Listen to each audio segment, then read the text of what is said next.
The year is 1944. The Pacific War is at its most brutal point. American forces are island hopping across the Pacific, drawing steadily closer to Japan itself. Thousands of young men are being sent to remote locations across the Philippines, not to win battles anymore, but to delay the inevitable, to buy time, to prove that Japan's warrior spirit could not be broken. One of these young men was Hiroo Onoda. Born in 1922, Onoda came from a samurai family, a lineage steeped in honor, duty, and sacrifice. He was intelligent, disciplined, and utterly devoted to the emperor. By 1944, at just 21 years old, he had already proven himself a capable officer in the Japanese army. Onoda believed deeply in the righteousness of Japan's cause. He believed that surrender was not merely defeat, it was spiritual annihilation. A true soldier, he had been taught, would rather die than shame himself through capitulation. This belief system, this absolute commitment to duty, would define every moment of his life that followed. In December 1944, Onoda received orders that would isolate him from the rest of humanity for nearly 3 decades. He was to be sent to Lubang Island, a small island in the Philippines. His mission was clear: engage in guerrilla warfare against American forces, disrupt their supply lines, destroy their equipment, do not be captured. Lubang Island was no strategic prize. It was remote, covered in impenetrable jungle, and populated by indigenous people who had little interest in the war being waged around them. But for Hiroo Onoda, this small island would become his entire world. But there was something unusual about Onoda's briefing. His commanding officer didn't just give him tactical instructions, he gave him something far more profound, a philosophical directive that would haunt Onoda for the rest of his life. "You are to continue fighting," the officer told him. "Do not surrender. Do not take your own life. You will receive orders from headquarters. Continue your mission until those orders arrive." Onoda understood. He was not being sent to Lubang to win a victory. He was being sent to hold a position, no matter what. The war might change. The world might change. But his duty would remain absolute. As Onoda's transport ship pulled away from the dock and headed toward the open ocean, he had no way of knowing that he would not see another Japanese face for 29 years. He had no way of knowing that the war was already lost, that Japan was already preparing to surrender, that the world he knew was about to end. When Onoda arrived on Lubang Island in early 1945, the beach was quiet. There were no American soldiers. There were no battles. There was only the jungle, a vast, green, living thing that seemed to swallow him whole. The jungle of the Philippines is not a place where humans are meant to live. It is hot, humid, filled with insects and disease. The ground beneath your feet is soft with decay. The canopy above blocks out the sun. But for Hiroo Onoda, this jungle represented freedom. Freedom from surrender. Freedom from shame. Freedom from defeat. In his first months on the island, Onoda established a hidden camp deep in the jungle interior. He built shelters that were invisible to casual observation. He set traps for wild boar and deer. He learned to make salt from seawater. He rationed his military supplies carefully, knowing that resupply from Japan would likely never come. Most importantly, Onoda maintained his weapon with obsessive care. Every day, without fail, he would clean his rifle, check his ammunition, and ensure that he was ready for combat at any moment. His military training had taught him that a soldier's readiness defined his character, and Hiroo Onoda was nothing if not ready. Lubang Island also had villages, small settlements of Filipino farmers and fishermen who had lived there for generations. They knew nothing of the war that had ended. They knew nothing of Onoda's mission. To them, he was simply a ghost, a dangerous specter that lived in the jungle and occasionally emerged in the dead of night. Over the following months, Onoda would raid these villages for supplies. He would steal rice, salt, medicine, anything he could find. The villagers soon learned to hide their valuables and keep their families indoors at night. A strange fear settled over Lubang Island. Something wild and dangerous lived in the jungle, and it was watching them. By mid-1945, something unusual began happening on Lubang Island. Flyers started appearing in the jungle, dropped from American aircraft. These flyers contained a simple message, written in Japanese. "The war is over," the flyers announced. "Japan has surrendered. Emperor Hirohito has declared unconditional surrender. American forces are in control. Lay down your weapons and come out of the jungle. You will not be harmed." When Onoda found these flyers, he did not feel relief. He felt contempt. This was clearly an American psychological warfare tactic designed to demoralize Japanese soldiers and convince them to abandon their posts. The very idea that Japan would surrender was absurd, preposterous. It went against everything he believed in. Onoda burned the leaflets. He threw them into the jungle. He refused to even consider what they said. Japan would never surrender. The emperor would never capitulate. This was simply a trick, a test of his resolve. Then, in the latter part of 1945, something even more surprising happened. Another Japanese soldier stumbled into Onoda's camp. His name was Aiko, and he was in terrible condition, half-starved, sick, and desperate. Aiko had a story to tell, and it was a story that Onoda desperately did not want to hear. Aiko collapsed into Onoda's camp, barely able to stand. Onoda gave him water, rice, and medicine, the kindness of one soldier to another. And then Aiko began to speak. "The war is over," Aiko said, his voice hoarse from hunger and thirst. "Japan surrendered 3 months ago, in August. The Americans dropped atomic bombs on Hiroshima and Nagasaki. Cities were destroyed instantly. Hundreds of thousands died. The emperor himself declared that Japan must surrender." Aiko went on to describe a Japan that Onoda could barely comprehend. A nation occupied by American forces, cities in ruins, the emperor alive, but stripped of his power. Japanese soldiers being gathered up, processed, and sent home.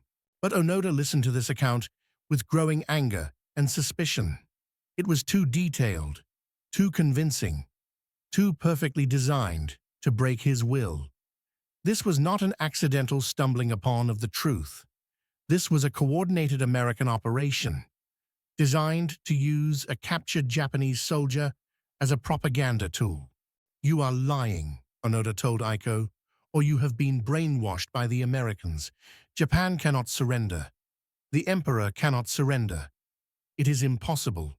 "My orders are absolute," Onoda continued. "I am to continue fighting until official orders arrive from Imperial headquarters. No such orders have arrived. Therefore, the war continues." Aiko tried to convince him. He showed Onoda documents, or at least what Onoda believed to be forgeries. He described the emperor's radio address, which Onoda assumed was a recording that had been doctored and rebroadcast. Everything, absolutely everything, could be explained as part of an elaborate American deception. In the end, Aiko gave up. He was weak, sick, and exhausted. He could not stay in the jungle with a man who refused to accept reality. So he left, and Onoda never saw him again. What Aiko didn't know, what Onoda himself didn't know, was that this conversation marked a turning point. From this moment forward, Onoda would be completely alone, not just physically, but mentally and spiritually as well. 5 years passed on Lubang Island, then 10, then 15. The 1950s came and went. The world changed dramatically. Asia was transformed. But on Lubang Island, nothing changed. Hiroo Onoda remained the same, a soldier frozen in time, maintaining his watch in an empty fortress, guarding a position that no one was attacking. By the 1960s, Onoda was in his 40s. He had lived alone in the jungle for nearly 2 decades. His hair had turned grey. His face was weathered and scarred from insects, infections, and tropical diseases. He had developed elaborate systems for surviving in the jungle, methods for obtaining food, for staying healthy, for maintaining his equipment. Onoda established a precise routine. Every morning, he would inspect his rifle and ammunition. He would maintain his camps. He had several, hidden throughout different parts of the island. He would forage for food and monitor the surrounding area for signs of the enemy. And he would wait.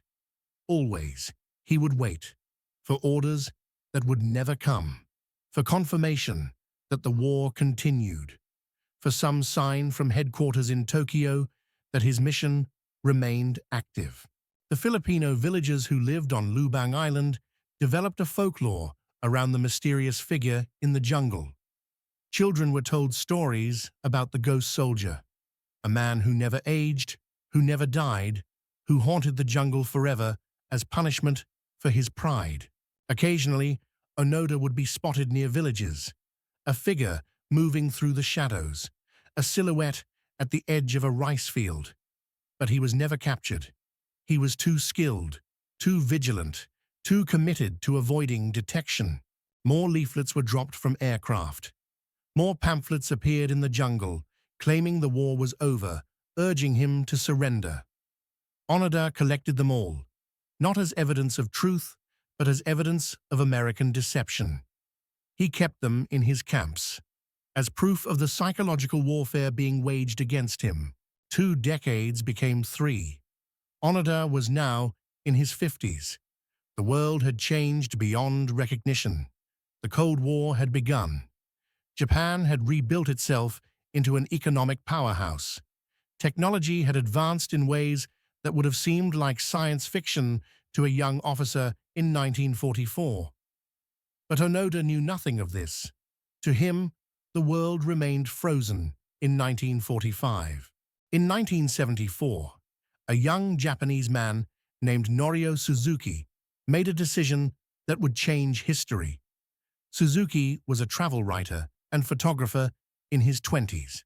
He was restless, adventurous, hungry for stories that no one else had found. And he had heard a rumor, a legend really, about a Japanese soldier who was still hiding in the Philippine jungle, decades after the war had ended. Most people dismissed the story as folklore, a ghost story told by locals to scare tourists. But Suzuki was different. He believed in the story. He believed that somewhere on Lubang Island, a man was still fighting a war that had ended before most people were born. Suzuki traveled to the Philippines and made his way to Lubang Island. He interviewed villagers, asking them about the ghost soldier. They told him stories, encounters in the night, stolen supplies, glimpses of a figure moving through the jungle. It all seemed to confirm that the legend was real. Suzuki hired guides to take him into the jungle. They searched for days, calling out in Japanese, hoping to make contact with this phantom soldier. Most of Suzuki's guides were terrified. They believed that the jungle was cursed, that the ghost soldier was dangerous and unpredictable. But Suzuki pressed on. He was not interested in ghost stories. He was interested in truth. And he believed that somewhere in this jungle, the truth was waiting to be found. On the morning of March 9th, 1974, Norio Suzuki ventured into a remote area of the jungle. He was essentially alone now. His guides had refused to go further. Suzuki had his camera, some supplies, and an almost reckless determination to find the ghost soldier. Then, suddenly, a gunshot rang out. The sound echoed through the jungle, stopping Suzuki in his tracks. Someone had fired a weapon, a warning shot. Suzuki froze. He realized, in that moment, that the legend might be true, and he was about to meet the man who had been living that legend. What emerged from the jungle was something that looked almost inhuman. A man in his 50s, his uniform tattered and rotting, his face weathered to leather, his eyes burning with decades of isolation and commitment. This was Hiroo Onoda, and for the first time in nearly 3 decades, he was seeing another human being face to face. Onoda had his rifle raised. He was prepared to defend his position. He had no idea who this stranger was. He only knew that an intruder had arrived in his jungle, and intruders were the enemy. But then Suzuki did something brave. He called out in Japanese, not English, not a warning. He spoke directly to Onoda in his native language, and that simple act of linguistic kinship saved his life. "Wait," Suzuki called out. "I am Japanese. I come from Japan. My name is Norio Suzuki. I am a writer and photographer. I come to tell you the war is over." What followed was one of the most remarkable conversations of the 20th century. For nearly 3 decades, Onoda had lived in absolute isolation, convinced that a war continued in which he was the only combatant. And now, a stranger was telling him that everything, absolutely everything, that he believed was wrong.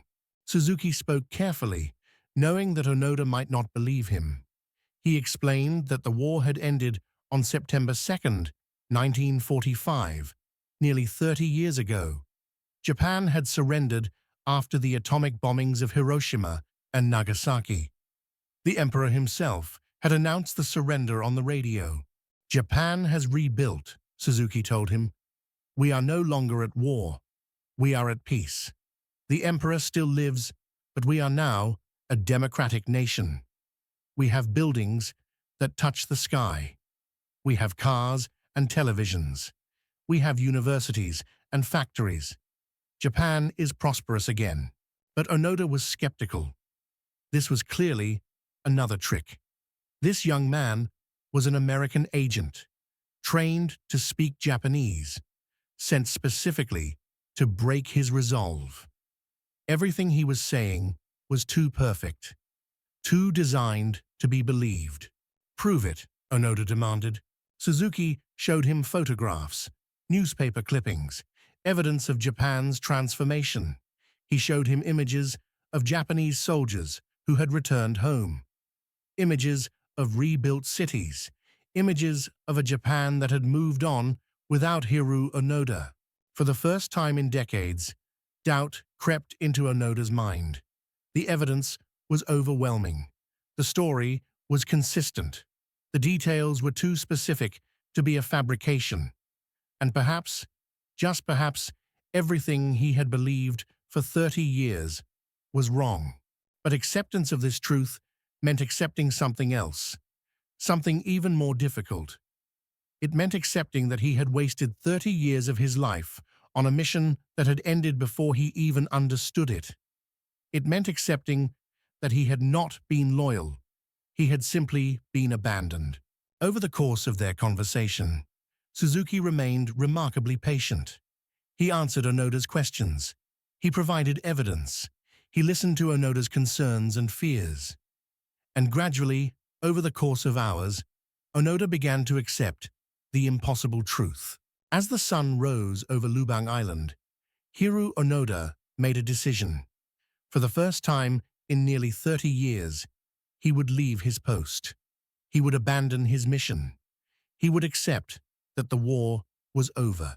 But there was one thing he needed before he could leave. He needed official orders from his commanding officer, not orders from headquarters in Tokyo. Those orders would never come, but orders from someone in the Japanese military, orders that would allow him to surrender with honor. Suzuki and Onoda left the jungle together. They descended from Onoda's hidden camps and made their way to the coastal villages. For the first time in decades, Hiroo Onoda was returning to civilization. But he was terrified, utterly terrified of what he might find. On March 10, 1974, Hiroo Onoda was brought before a Japanese military officer named Major Yoshimi Tanaka. The major had been sent from Japan specifically to receive Onoda's surrender. This was an official military proceeding, dignified and solemn. Major Tanaka read to Onoda the official record of Japan's surrender. He read the date, September 2nd, 1945. He read the details of the atomic bombings. He read the Emperor's declaration. He read it all with the gravity that only military protocol could provide. And then Major Tanaka gave Onoda the orders he had been waiting for. Orders to surrender, not in shame, not in defeat, but as a soldier following the commands of his military hierarchy. This distinction, this official permission to end his watch, allowed Onoda to finally lay down his burden. When Onoda surrendered his rifle to Major Tanaka, something broke inside him. For the first time in nearly 3 decades, Hiroo Onoda wept. He stood in the barracks and wept, tears streaming down his face as the weight of 30 years finally released. Those tears were not tears of shame. They were not tears of surrender. They were tears of a man who had finally been released from an impossible burden. For 30 years, Onoda had carried the weight of absolute duty, and now, finally, he could set it down. Within days, Hiroo Onoda was on an airplane to Japan. He was 51 years old. He was traveling to a country he had not seen since 1944, a country that he barely recognized from the descriptions Suzuki had given him. As the airplane crossed the Pacific Ocean, Onoda sat by the window, watching the clouds. He was experiencing a profound disorientation. Not jet lag, but temporal disorientation. He had traveled forward in time by 30 years. The world had moved on without him. When the airplane touched down at Tokyo's Haneda Airport on March 11, 1974, Onoda had no idea what was waiting for him. What was waiting was chaos. Japanese media had gotten wind of the story. Here was a man who had hidden in the jungle for 30 years, refusing to believe the war was over. It was an incredible human interest story. It was a testament to loyalty and duty. It was the most remarkable story Japan had seen in decades. Hundreds of photographers and journalists crowded around Onoda as he descended the airplane stairs. Camera flashes exploded. Reporters shouted questions. It was overwhelming. This sudden transition from complete isolation to absolute celebrity. Onoda, who had lived as a ghost for 3 decades, was suddenly thrust into the spotlight. He was no longer invisible. He was no longer anonymous. He was the man who would not surrender, the man who had kept faith, the man who had been abandoned by history. And then, through the chaos, someone appeared. Someone whose face Onoda had not seen since 1944. His mother. Onoda's mother had been told decades ago that her son was likely dead. She had mourned him. She had accepted his loss. But here he was, aged, weathered, but alive. When she embraced her son, she wept. And this time, Onoda allowed himself to be held by another human being. The soldier could finally rest. Hiroo Onoda lived another 40 years after leaving Lubang Island. He never fully adjusted to modern life. He struggled with the noise, the crowds, the constant stimulation of civilization. But he persevered. Onoda became an author and speaker. He wrote books about his experience in the jungle. He lectured to Japanese audiences about loyalty, duty, and the cost of following orders without question. His story made him famous, not just in Japan, but around the world. When asked why he never surrendered, why he couldn't accept the evidence around him, Onoda gave a simple answer. It was not my fault that I was left behind. I was doing my duty as a soldier. I was not going to be disobedient to my orders. Hiroo Onoda died on January 16th, 2014, at the age of 91.